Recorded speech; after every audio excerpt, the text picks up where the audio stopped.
Welcome to the MLB Coast to Coast podcast brought to you by thelines.com. Coming to you from the West Coast, Josh Lander, joined once again by Nate Weitzer on the East Coast. And we are back here with a Wednesday slate in baseball. It is the 9th of August. Running really quickly through how we did on Tuesday night. What do we say here, Nate? 2 picks and 3 wrong, it looks like, because we had a couple each in a couple of different games. Yeah, whatever. A little bit below 500 there on the start, and less than half a unit loss. So we'll pick things up here on a pretty nice slate for Wednesday. Do want to remind you guys to like and subscribe to that page. Continue to follow along. You can also head to thelines.com and check out the great content we have on the site, as well as use that odds finder tool we have for you guys. Make sure you're getting the best odds available to you from all of these books, giving us bets. Nate, let's go ahead and jump right into your first pick for today. Yeah, I got 1.5 picks right in my return here yesterday.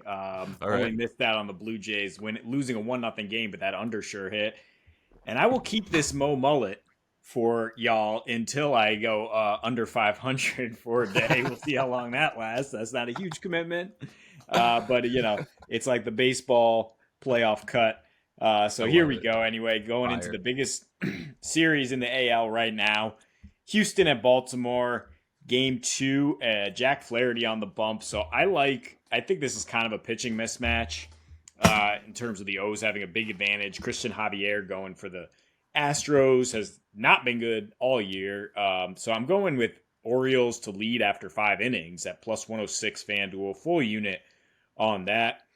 Much better juice than you get on the entire money line. But I think Flaherty is just a much better starter.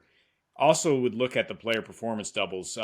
Flaherty 5 Ks in a win, plus 135. 6 Ks in a win gets you a lot of juice, maybe a quarter unit on that. I mean, this is a classic example of a guy with a lot of talent getting traded from a tanking team to a contender, and then, new life. His debut, 8 Ks against a Toronto team that's really hot right now. In 6 innings, his first 4 seasons with the Cards, he had a 10.3 K per 9. Is just a really talented, hard-throwing righty. And this year, getting a career-high ground ball rate. He's been a bit unlucky with his balls in play. Average, he's improved his slider and curve, and that's very important against Houston, which, can hit the fastball, but they're 23rd against curves and 17th against sliders this year. Their K rate is up a bit in the last 30. And the O's, I mean, they've been great in every situation this year. They do bounce back after a loss. They do tend to handle business when they're favored.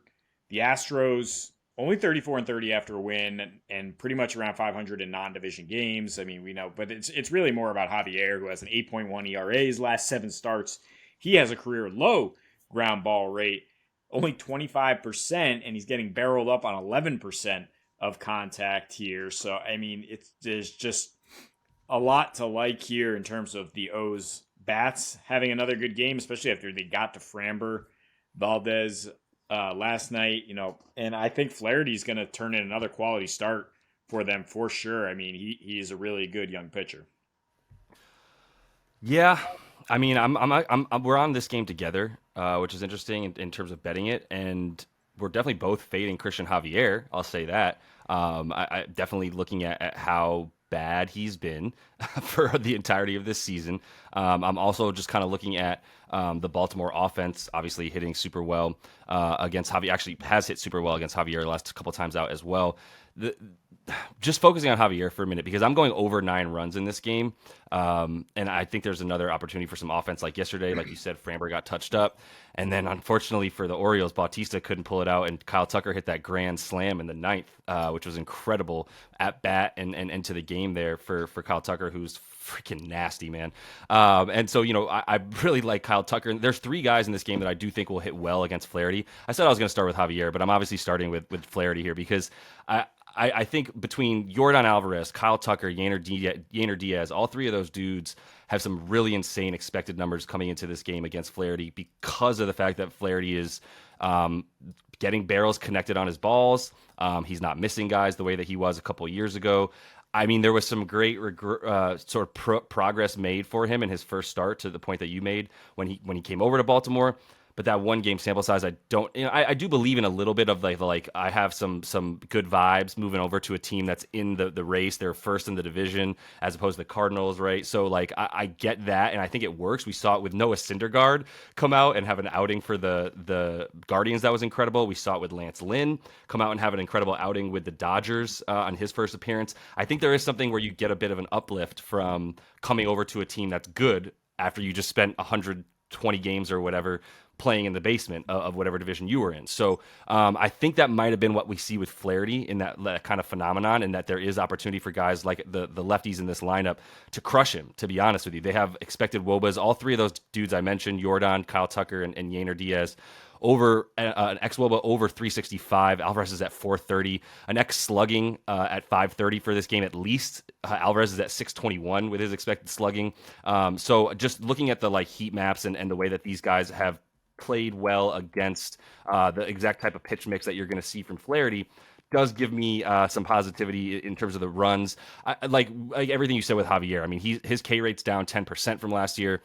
His xFIP is up to 511. His xERA is up to 472. It's wild. He's twice as worse as he was last year. Like he was twice as good last year as he is this year. It's insane to watch him just be a completely different pitcher. His last 10 starts, we're talking about a 6.41 ERA. The last time he won a game was on June 3rd against the Angels. And he's averaging less than 5 innings pitched per game in those last 10 with just 49 innings in his last 10 games, allowing more than a hit an inning. He's got 8 home runs in those 50. Like, it's just, I don't know why he would be able to turn around this year. I'm not going to give up on Christian Javier as a good pitcher in this league in the future, but something happened this year that really turned things around. And so for both these teams, I'm going over 9 runs. I'm even going to combine and parlay Jordan to get one hit. It's minus 270, but if you parlay that with over 9 runs on FanDuel, you can get it to plus 105. So I like the juice that you get to add Jordan. I'll put a little bit on both, but I definitely think Jordan's good for at least one hit in this one if you want to juice it up with a little parlay there. Yeah, I have no problem with it. I mean, the Astros are an extremely dangerous lineup, even though Flaherty did pitch well against the Blue Jays. Like, this is a bit of a tougher matchup, a different beast. Altuve's on a heater as well and has those good righty-righty splits. So, I mean, they could definitely pile up some runs. And as we saw, that the O's bullpen, as good as it is, might not be able to close out against this team. So that's why, I mean, there's room for both things to hit, for the O's to be leading after 5 and for this game to go over for sure. But yeah, moving on to something I'm going to hit again here, which is fade the Mets. I mean, it worked, baby. Close loss. Yeah, very nice.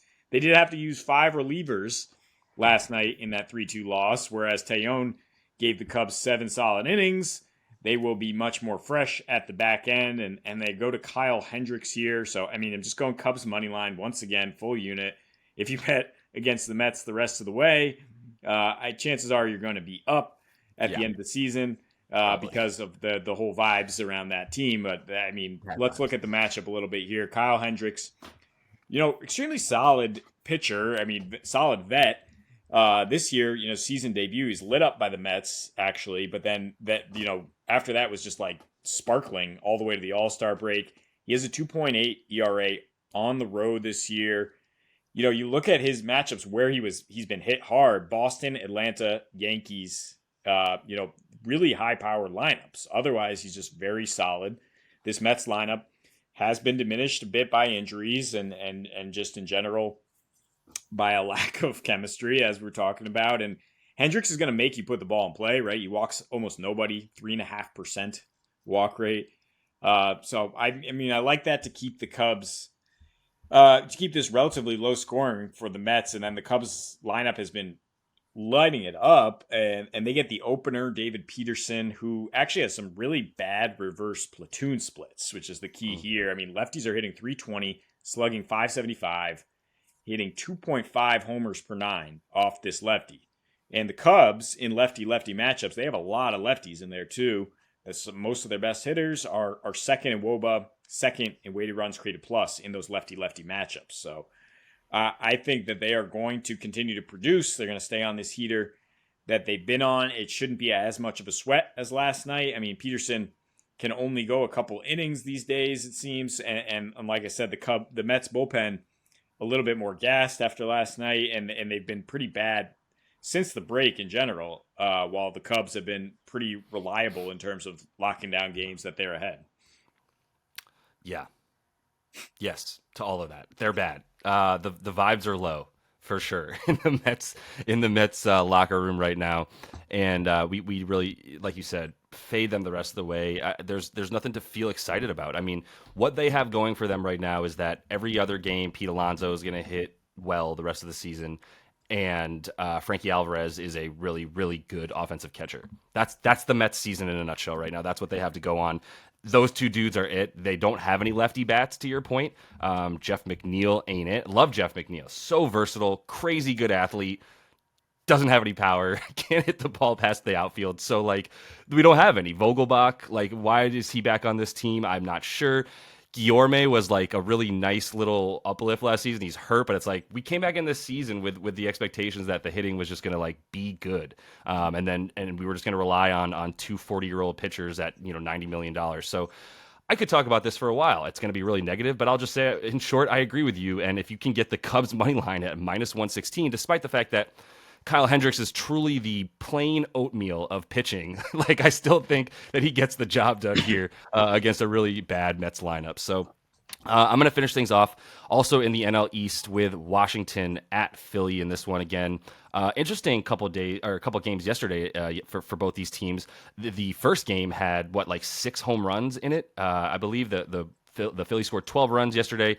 5 of them came off of 12 runs in the total, and 5 of them came off of home runs between the two games. So with Michael Lorenzen back on the mound here for Philly, who looked incredible in his first start for them, and then Mackenzie Gore, who is kind of the definition of boomer bust, to be honest, because of how well he can strike you out, but how bad he is at inducing outs, essentially, and not walking guys. I think there's an opportunity to take the Phillies money line here again. I mean, they probably should have won both times yesterday. This Nats team is bad, but the thing about the Nats is they just don't kill themselves. They don't strike out. They don't really make stupid errors. They really are just like a solidly not great team. They're like the Kyle Hendricks of baseball.